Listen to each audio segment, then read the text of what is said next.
আমার একটা ছেলের সঙ্গে রিলেশন আছে। সো দীর্ঘ দিনের সম্পর্ক।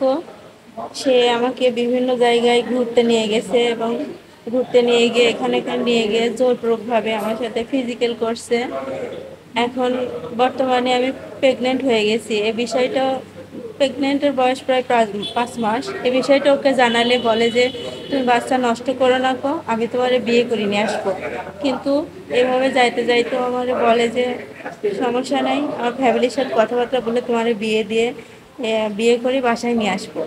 এখন 2 দিনে ওর মত চেঞ্জ হয়ে যায় এবং বলে যে বাচ্চা নষ্ট করতে হবে, তাহলে আমি তোমার বিয়ে করবো।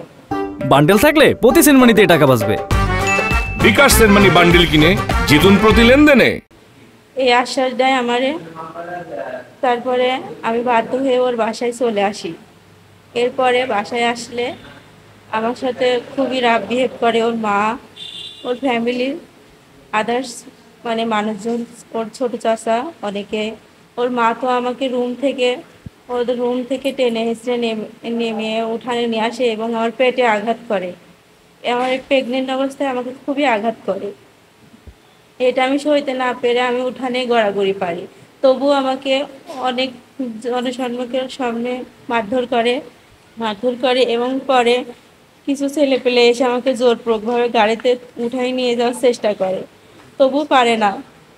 অনেকটা সময় যাওয়ার পরে ওর ছোট চাচা এসে আমাকে জোরপূর্বকভাবে ও সিএনজিতে উঠে নিয়ে আমাকে রাস্তার মধ্যে ফেলে দিয়ে চলে যায়।